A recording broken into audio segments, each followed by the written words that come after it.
We are hearing Bhagavad Gita.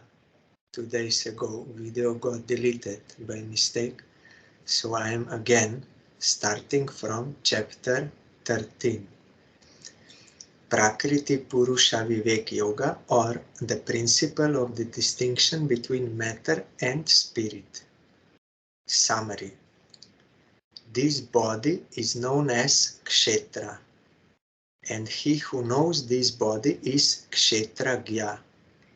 The Lord himself is also known as Kshetragya. The Lord enumerates the qualities such as humility, sincerity, etc., which constitute true knowledge. He then makes mention of the knowable principle or the indweller seated in the hearts of all, who is beginningless and is subject to the Supreme Lord, who has hands and feet, ears and eyes, heads and faces everywhere, who exists in the universe encompassing all that lives and breathes. Prakriti and Purusha are beginningless, and all the changes and qualities proceed from Prakriti. Prakriti is the cause and the effect. Purusha is responsible for his enjoyment of pleasure and pain. So he is overcome by Prakriti for his abnormal enjoying mood. Besides these principles, there is in this body the Supreme Purusha, or the Supreme Soul, who is the witness of everything, who is the sustainer, enjoyer, and the Lord of all lords. Some see the indwelling monitor by meditation, others see the same by Sankhya Yoga, and still others by Karma Yoga. Any movable or immovable thing that comes into existence is produced by the union of Purusha and Prakriti. He who sees the Supreme Lord seated alike in all things is a Gyanin. He is the real knower who, deeming himself as Akarta or non-doer, realizes that it is Prakriti transformed into body and mind that performs all actions, and that Purusha, the soul proper, now lying dormant, does nothing as a matter of fact. The Supreme Lord, though dwelling in the body, remains unconcerned and uncontaminated, because he is beginningless, unchangeable, and beyond the three Maic qualities. Just as the sun's light illumines the whole world, so does the transcendental luminosity of the Lord vivify the whole body. 1 second, vivify.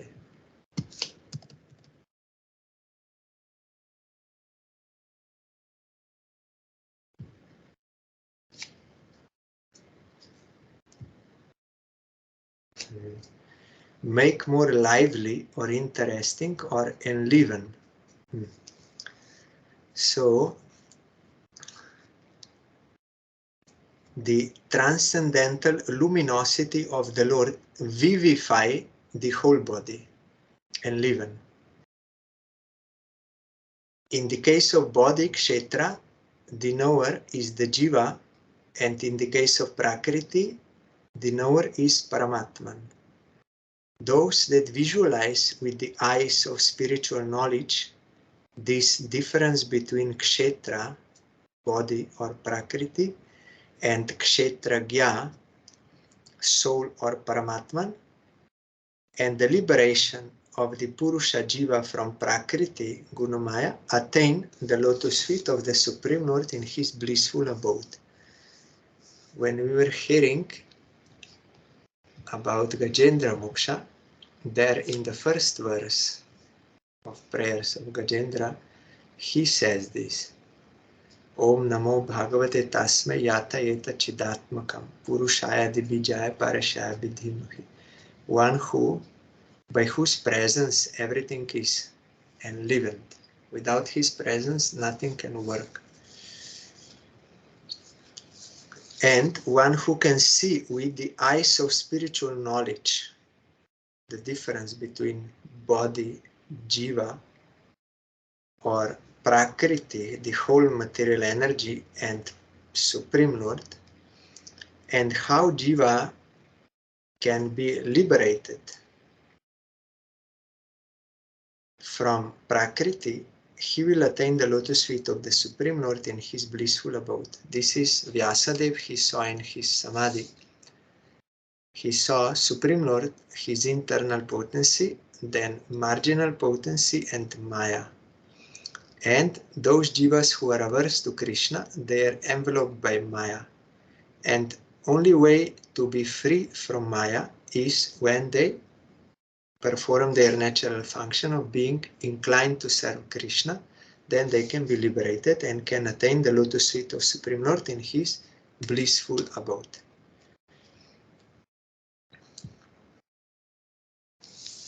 Oh, 1 second, I have to open the verses on computer.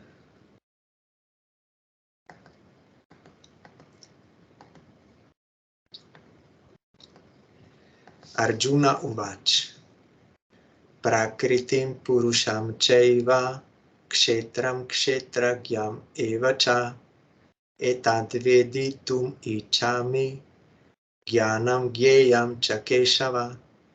Shri Bhagavan Uvach Idam Shariram Kaunteya Kshetram iti abhidhiyate Etatyo veti tam prahuh Kshetragya iti tadvidaha. Arjuna said, O Keshava, I would like to know of Prakriti, the female principle of creation, Purusha, the male principle or the enjoyer, Kshetra, the field, that is to say the body as the habitation of the soul, Kshetragya, the knower of the field, that is to say the soul, Gyan, knowledge, and the Gyeya, that which should be known or the knowable. The Supreme Lord said, O son of Kunti, the human frame is called the field, means body, and he who knows this truth is called the knower of the field. Body cannot be conscious of himself, but the soul can be conscious of the body. So it's different. Explanation. The real functions of the self and the non-self have already been explained in order to give a clear conception of the principle of devotion. That was in previous chapters. Nirguna Bhakti and the efficacy of the three means of karma, jnana and bhakti in the realization of the highest end too have also been dealt with. Gyan and vairagya based on scientific reasoning, which will all the more strengthen the conviction in Nirguna Bhakti, will be explained now. First 6 chapters are about karma, middle 6 are about bhakti, and the last one will be about Gyan. But about karma and Gyan, it is only explained so that it will strengthen the conviction in Nirguna Bhakti, means transcendental devotion. In explaining the Chatu Shloki Bhagavat to Brahma, stress has been laid on the 4 cardinal points, viz. Gyan, knowledge, Vigyan, inner principle of knowledge, Rahasya, mystery of love, and Tadanga, means of attaining love.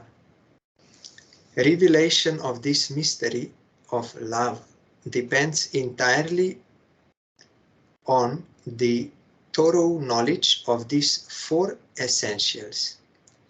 Supreme Lord spoke to Brahma there in Bhagavatam, these four shlokas, and by meditation Brahma could then understand. All four we have to know, and then devotion will appear. Mystery of love.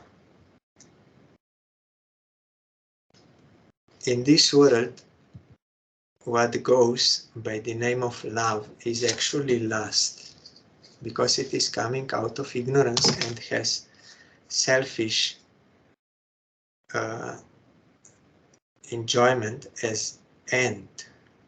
So the actual word love can be used only for devotion to Krishna, because there Jiva really wants to satisfy Supreme Lord, that is pure.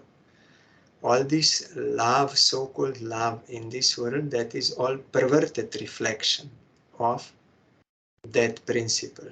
It is not pure and cannot be pure, and it is also temporary.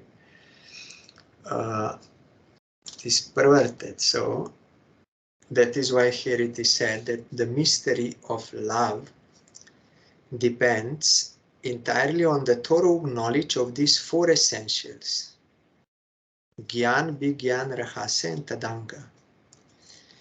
The Lord, therefore, is pleased to confer on Arjuna such pure intelligence as will enable him to unravel the mystery of love, inasmuch as pure knowledge and genuine asceticism go pari passu with pure devotion, means side by side. As we heard yesterday in the case of Lokanath Goswami, he was feeling great separation grief from Radha Krishna, in love of Radha Krishna, so automatically he was having extreme renunciation from this world and all this. And he would accept only, as we heard, only that much is absolutely necessary for his service of the deity. That much he would accept. Always target is only service of Krishna, nothing else. So pure knowledge and genuine asceticism, genuine. There is artificial also. They try to get liberated from this matter in order to avoid suffering, because it comes out of attachment and this desire to enjoy. Suffering is coming, so they want to detach, but that is artificial. And it is also temporary. Immediately when some opportunity will come, Gurudev told, at any moment they may again go to enjoy. But devotees getting higher taste, they are naturally renounced from anything that is not for the service of Krishna. They see this whole world as meant to be enjoyed by Krishna, and all jivas as enjoyed by Krishna. So that is pure knowledge, perfect knowledge, to see everything in relation to Krishna, and everything should be engaged in his service, and whatever is aversion to Krishna, they will renounce that. Real devotees, they will renounce those ideas of enjoyment and renunciation, that they will renounce. As we heard from Gurudev, he was surprised to hear when he first came to the Mat, when he heard one Harikatha of Srila Sridhar Maharaj in our Kolkata Mat, where Srila Sridhar Maharaj told we should renounce enjoyment and we should also renounce renunciation. Then Gurudev was surprised. He said, I was always hearing from my father that Gita means renunciation, and this is good.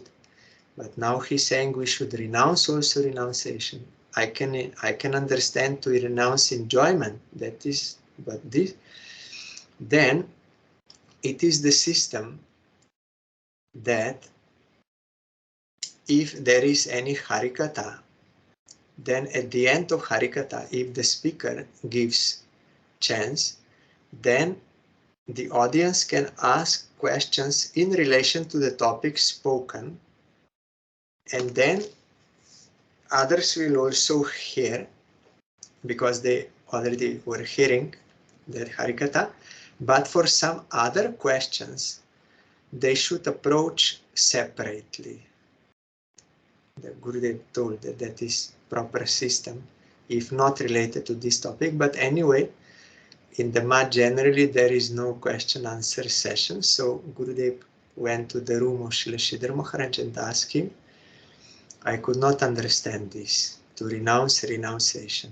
Then Srila Sridhar Maharaj said, do you own anything? If you own anything, then you can give up. You can renounce. But if you don't own, then how you can give up? Nothing is ours. Everything belongs to Krishna. So how can we renounce something? Enjoyment is unnatural for Jiva, and renunciation is also unnatural according to her constitutional position and reality that Krishna is the master, the proprietor of everything. So for Jiva, the only natural thing is seva, to serve with whatever exists, which belongs to Krishna, to serve with those articles, the proprietor. That will be natural, and Jiva will be benefited by that. So here, pure knowledge, not dry knowledge of Gyan, pure knowledge means devotion, and genuine asceticism, that Yukta Vairagya, they go side by side with pure devotion. The Lord then continues, acquire those two assets, O Arjuna, by your devotional aptitude. O Kaunteya, this body is called Kshetra, abode of the soul, and the knower of this is called Kshetragya, soul and oversoul. This body is called Kshetra because it is the sprouting ground or the field of enjoyment of the worldly people. He who knows the nature of its free and conditioned state is called Kshetragya.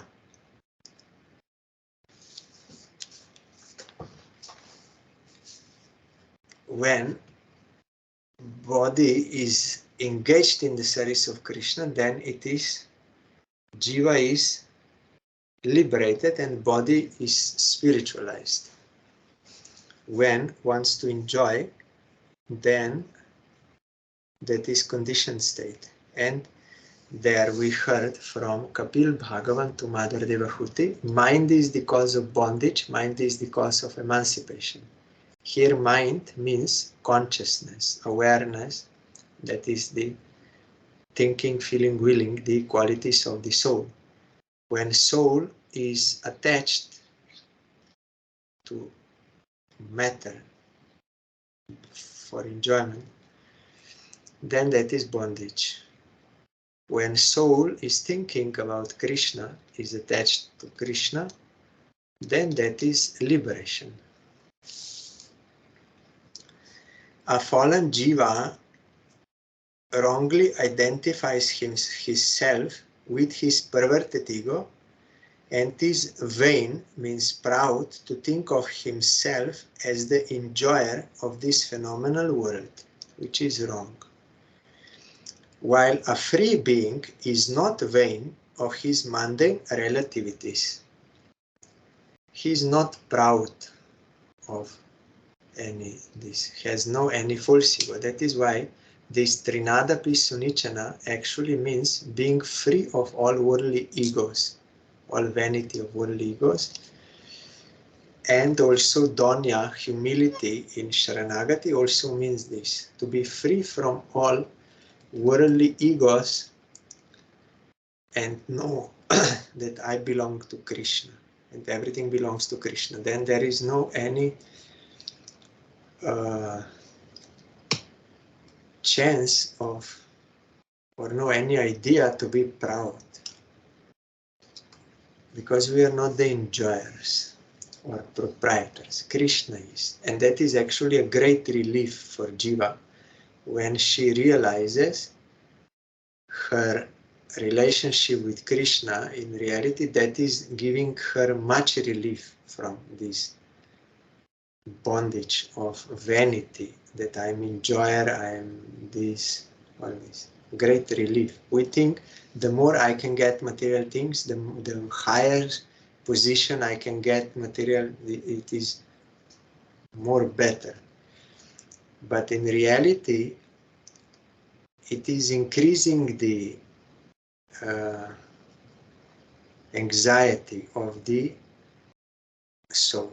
That is why we heard from Britrasur that he said that Supreme Lord, out of compassion, does not give worldly property to whom he considers his own devotee. That is out of compassion. He will not give, because that will produce so many problems and anxiety and everything.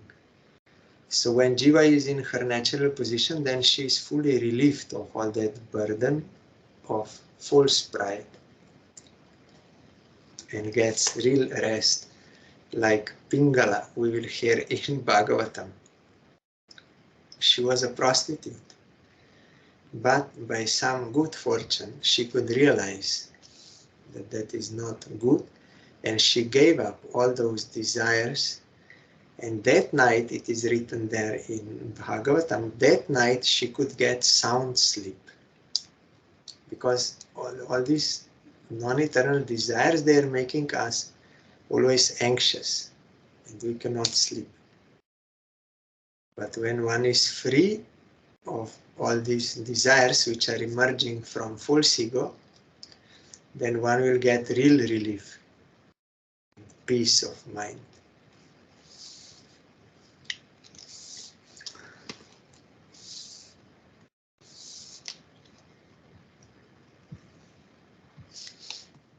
Kshetragyam chapi mam vidhi sarvakshetreshu bharata kshetra kshetra gyayor gyanam yat tad gyanam matam mama. O Bharata, know me as the knower of the field in all the fields. In all bodies he knows everything. True knowledge is that which relates to the field as well as to the knower thereof, so I opine. Explanation. In analyzing Kshetra and Kshetragya, three distinct principles are evident, viz. God, soul, and matter. As there is soul, the knower, in everybody, so I am the supreme knower, Kshetragya or Ishvar of the universe. Whole universe he knows. Our Gurudev spoke about that Pratishtanpur Brahmin. He was very poor, but he had devotion to Narayan.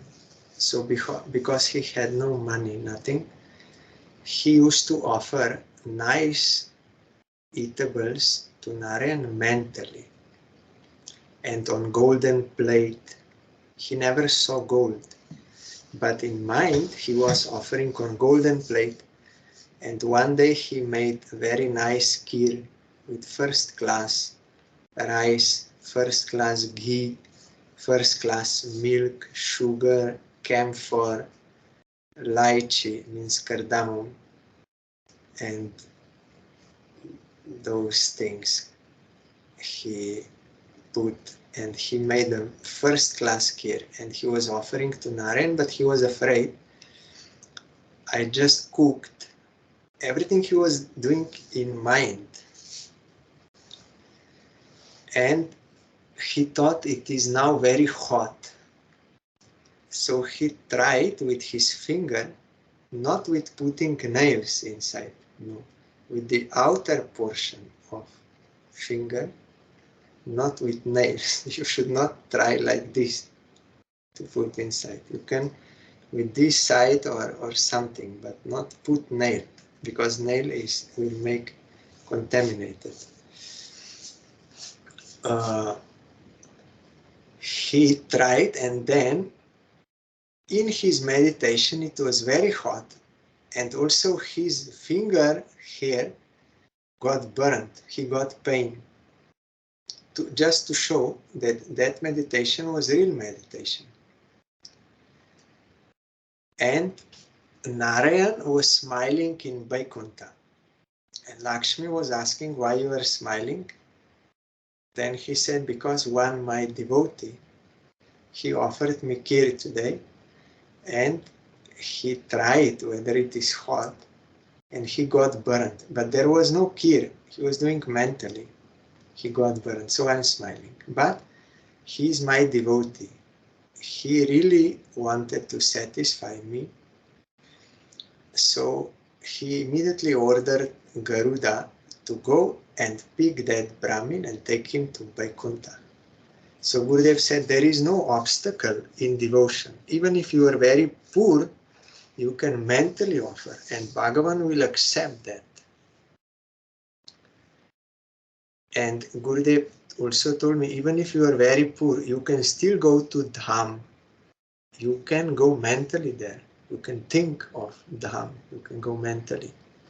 If one is doing all these things with devotion, then that will have effect. And here we see, and Gurudev explained, he is like one insignificant point in some universe. There are so many universes, but Narayan knows everything. What one poor Brahmin is doing in that particular universe, in that particular village, what he's doing, Narayan knows, and he's accepting that. So he is the knower of everything and of everyone. He knows everything. We cannot hide anything from him. We cannot deceive him. Nowadays in the world, they are trying to make surveillance of everything by these electronic devices and cameras and everything to exploit, but actually we are always 24 hours observed what we are doing. We cannot do anything without the knowledge of Krishna. But Krishna is our well-wisher. And Gurudev told that what fruit we are getting, that is given by Krishna, according to our previous actions, because no one can do any action without the knowledge of Krishna. He knows everything. So there is no mistake in him giving the fruit. And he is giving the fruit. Others cannot give the fruit. They may be instrumental if Krishna uses, but they cannot independently give. So we should not blame others for our own sufferings, because Krishna is controlling everything. When Dhruva was in forest, those ferocious animals, their nature is to eat human. But at that time they could not do any harm to him, because Supreme Lord is there inside and he was controlling them. Because Dhruva accepted the teaching of his mother, that no one is to be blamed for our own suffering, because Dhruva accepted this fact and he removed all hostile mentality to anyone, means he accepted the truth about Supreme Lord. So Supreme Lord immediately protected him from everything. So always we have to rectify ourselves. We have to adjust ourselves. But how to do that? That we can know from pure devotee when we surrender to him. How we can adjust, how we can rectify ourselves for the satisfaction of Krishna. Because we are the real problem, not environment. But how to do and what to do, that is revealed knowledge. We cannot by our intelligence come to that. We have to submit. to Supreme Lord and his absolute counterpart Gurudev. They will show us what is the right path, what is the right thing to do.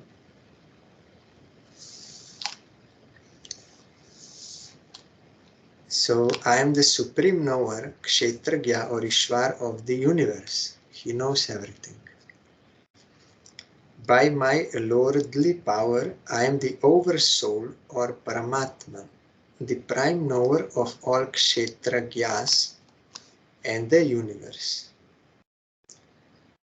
Vijnana consists in the thorough knowledge of Paramatman, that is the supreme Kshetragya, soul, the Kshetragya, and Kshetra, the field. So that is Vijnana.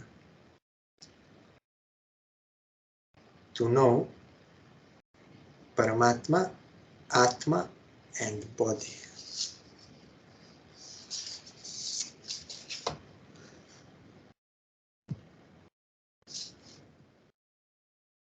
At kshetram yacha yadrikcha yadvikari yataschayat sachayo yat prabhavascha tat samasena meshrinu.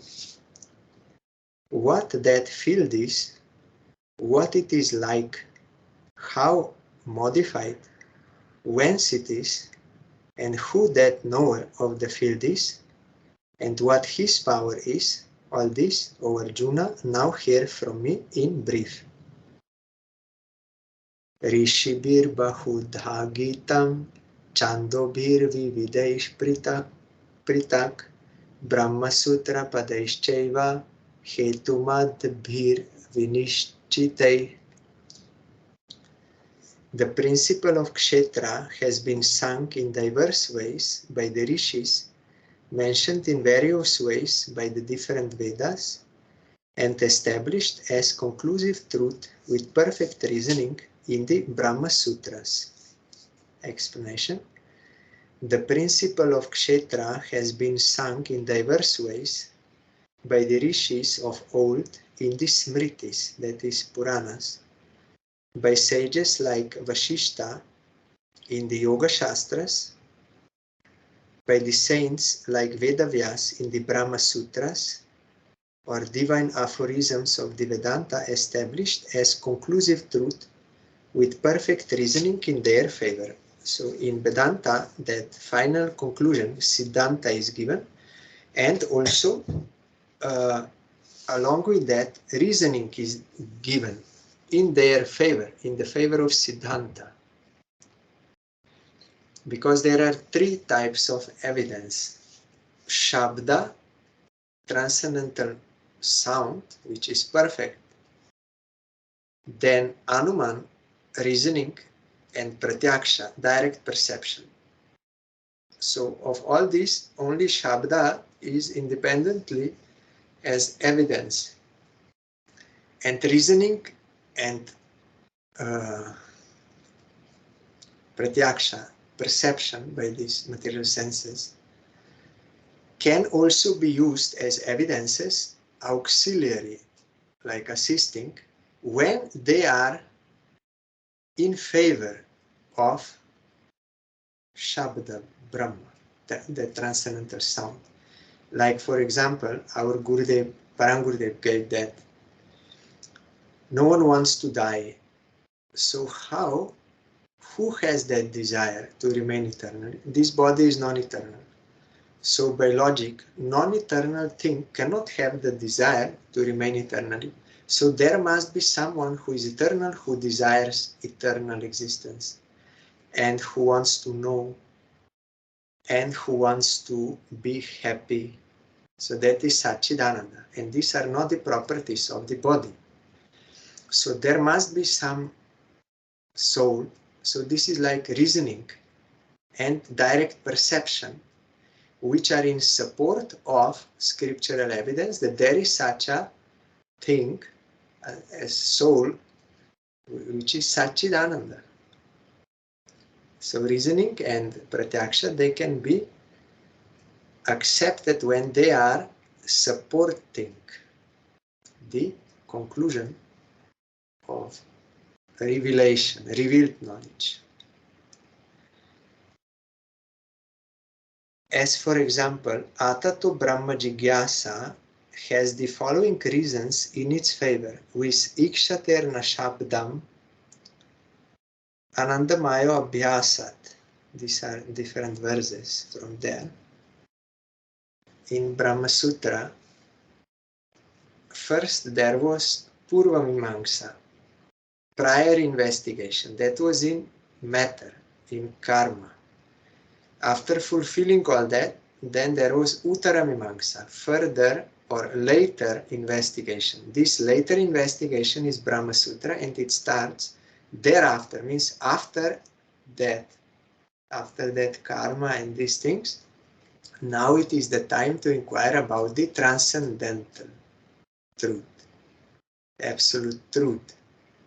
And from him everything is coming. First verse is Atato Brahma Jigyasa, then Janma Dhyasya Dhyata. Everything is coming from him, and Shastra Yonitvat. You can know him only by Shastra, by revelation. He is self-revealing. No one can know him without his grace. So Shastra is self-revealed by him. We can know him only through knowledge of Shastra. And by the process given in Shastra, we can realize. And this Ikshaterna Shabdam and Anandamaya Vyasat. This is Anandamaya Vyasat, that he is full of bliss. Ikshaterna Shabdam. This I would have to search in Brahma Sutra. What is the meaning? Ikshaterna Shabdam. So, in this about Kshetra, it is explained there. About Kshetra and Kshetra. No, about Kshetra. There it is explained in details. Upanishads, Puranas, and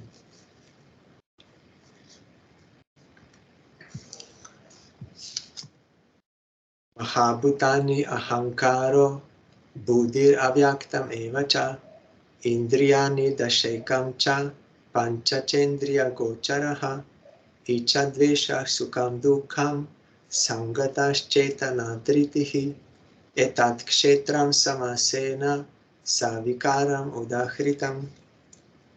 From the varied hymns of the Rishis and from the Vedas and from the Vedanta, it has been called, means collected, that this Kshetra field is composed of 24 substances with 5 great elements, means earth, water, fire, air, sky, perverted ego, intelligence, unmanifest Prakriti, the female principle of creation, the 10 organs of sense and action.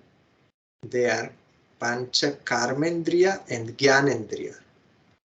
Knowledge acquiring senses, they are Gyanendriya, and 5 working senses. So 10 together. Then mind, the internal organ of both sense and action. He is in charge. Like Gurudev explained in that Gajendra Moksha, one may be present in class, in school, his ear is working, but because his mind is not there, if teacher asks what I said, he will say, I don't know, my mind was somewhere else. And also one person was reading one novel, and his friend's marriage party was passing, and that friend told him, when we will pass, then you should join us. He saw it passing, but because he was so absorbed in that novel he was reading, he did not register because his mind was somewhere else. So if mind is not there, then these working senses and knowledge acquiring senses will not work properly. And mind is dependent on the soul. Mind is not independently can think. And soul cannot do anything independently of Super Soul. This we hear in first verse of Gajendra. Without the presence of Supreme Lord, nothing can happen and nothing can be known, nothing. So the mind, and Gurudev said the mind is the king of senses. If you can control your mind, then automatically all your senses will follow. That is why Ambarish Maharaj, first, he engaged his mind in thinking of Supreme Lord. Savai Mana Krishna Padara Vindaya, to think of the lotus feet of Krishna. Then senses will also follow. So mind, the king of senses, we should engage first. And the fivefold objects of the senses, that is touch, form, all this. Then in brackets, be it remembered that Prakriti begets Mahatattva. Mahatattva begets Ahankar, and Ahankar begets Mahabhutas. This is more elaborately explained in Bhagavatam when the creation is being explained. Prakriti is unmanifest matter. Then Mahatattva comes, the total that. And then Ahankar, perverted ego, and it is three kinds, Rajasic, Tamasic, and Sattvic. And from Ahankar come these 5 elements that we will hear in more detail in Bhagavatam.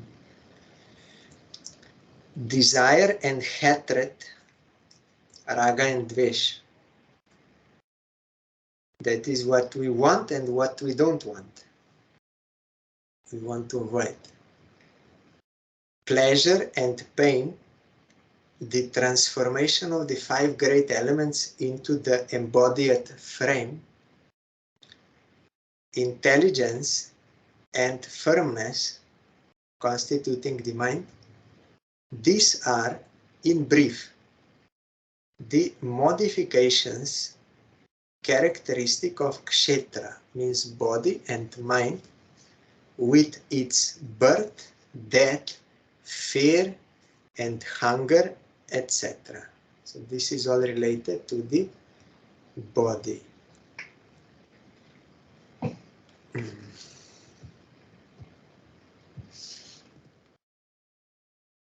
Amanitvam, adambitvam, ahimsakshantir arjavam, acharjopasanam shoucham, stairyam atma vinigraha, indriyarteshu vairagyam, anahankara evacha, janma mrityu jarabhyadhi, dukha doshanudarshanam, asaktir anabhishvangah, putradara grihadishu, nityam cha samachitatvam, ishtanishto papatishu, mai chananya yogena, bhaktir avyabhicharini, viviktadesha sevitvam, aratir jana samsadi, adhyatma jnana nityatvam, tattva jnanartha darshanam, etadgyanam iti proktam, agyanam yat atonyata.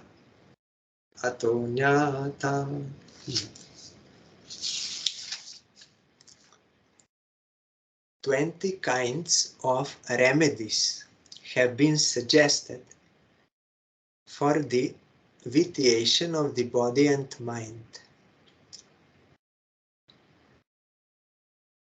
These are the remedies. Not coveting any honor. Absence of arrogance. Harmlessness. Forgiveness. Simplicity. Service to Guru Acharya. Inward and outward purity. Rectitude. Self-restraint. Rectitude is this to like secluded place, isolated. Self-restraint, This passion for sense objects, absence of egotism, constant contemplation on the evils of birth, death, decrepitude, disease, and miseries.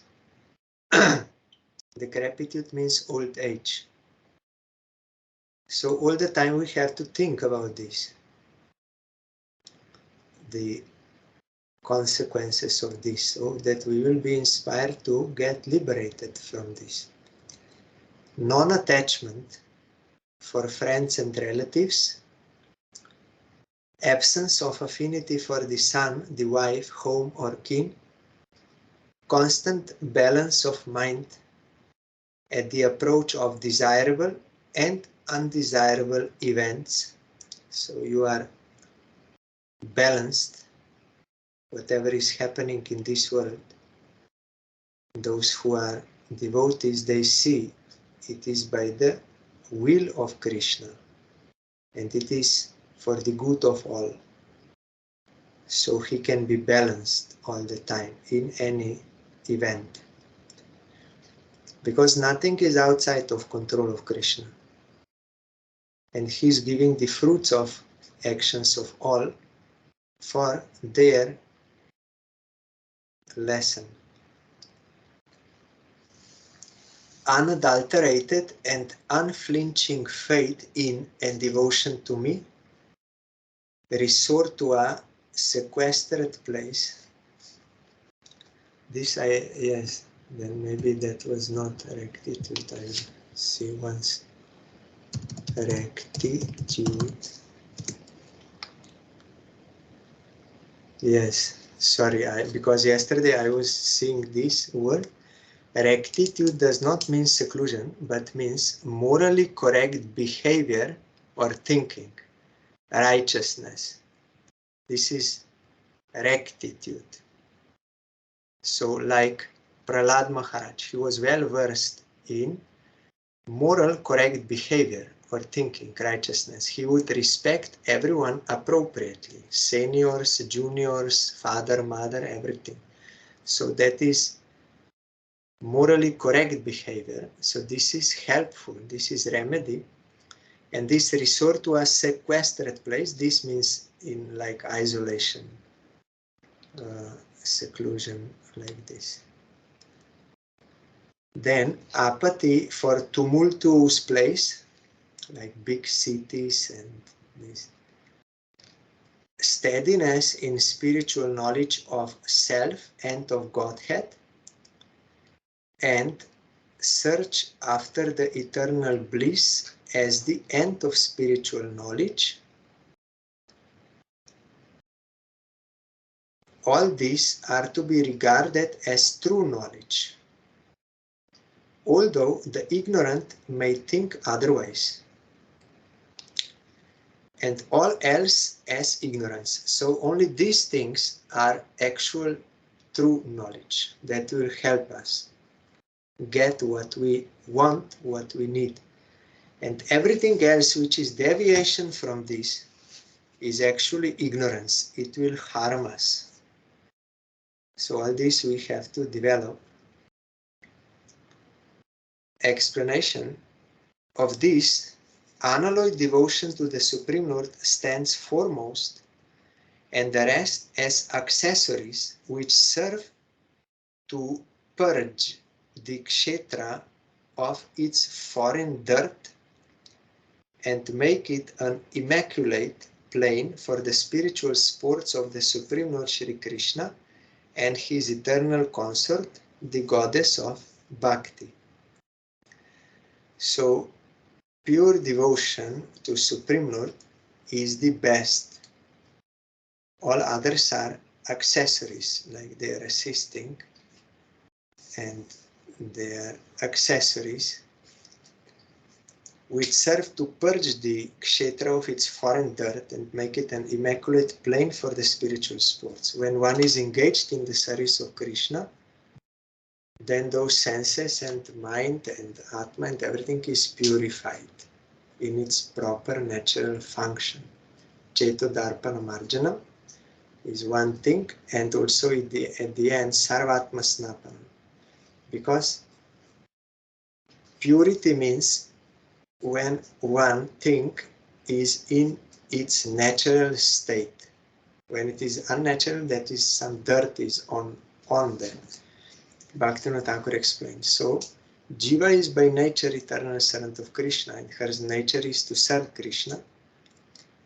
But when she becomes averse, then she gets that dirt of aversion of Krishna.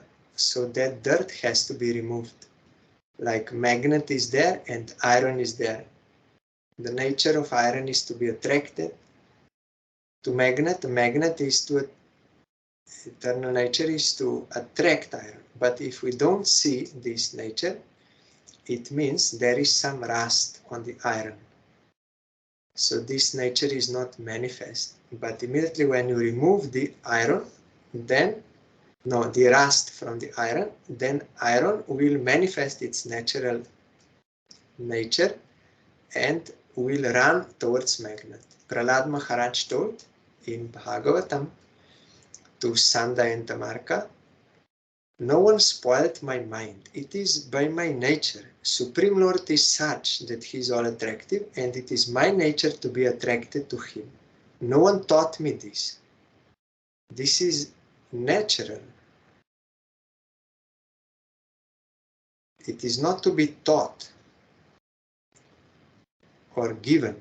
It is already there in the nature of Jiva.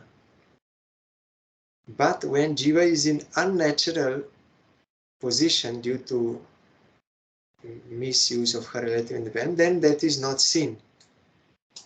Like when water is in ice state or vapor state, but still water's nature as liquidity remains, but it is not manifested. When it comes into natural position, then it will manifest. This is not to be given or taught or like, but it has to be manifest. And for that, we need the help of bona fide sadhu, one who is in natural function, established by his grace, by his company, by following his instructions. Then we can remove all our dirt, means wrong thinking, actions on this, and when we'll follow, then that our nature will manifest. It is not produced because it is eternal, and also it is not given to us. It is already there, existing, but it is covered or perverted. And by the help of pure devotee, by his grace, we can manifest that which is already there, natural and always existing. That is the siddhanta of those who are the seers of the truth. Tomorrow we will hear further.